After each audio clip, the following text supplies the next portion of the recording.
বাংলা বর্ষপঞ্জির প্রথম সপ্তাহে ঘন কুয়াশার চাদরে ঢাকা পড়েছে, তীব্রতাও বেড়েছে শীতের।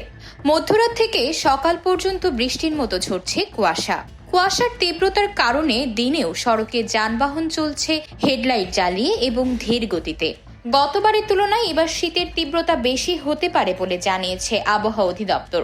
একই সঙ্গে জানুয়ারি মাসের প্রথম সপ্তাহে ঢাকায় পুরোপুরি শীত জেঁকে বসবে।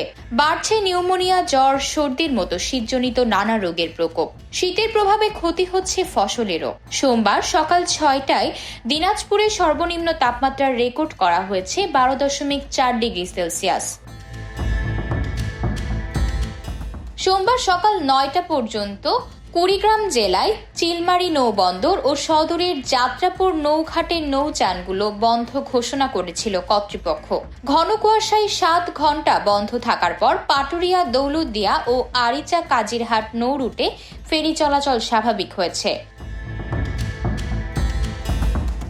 আবহাওয়া অফিস জানায়, আজ সোমবার অস্থায়ীভাবে আংশিক মেঘলা আকাশ সহ সারা দেশের আবহাওয়া শুষ্ক থাকতে পারে। সারা দেশে রাতের তাপমাত্রা সামান্য কমতে পারে। এছাড়া ঢাকা, খুলনা, বরিশাল ও চট্টগ্রাম বিভাগে দিনের তাপমাত্রা সামান্য বাড়তে পারে এবং অন্যত্র তা প্রায় অপরিবর্তিত থাকতে পারে। মধ্যরাত থেকে সকাল পর্যন্ত দেশের কোথাও কোথাও হালকা থেকে মাঝারি ধরনের কুয়াশা পড়তে পারে।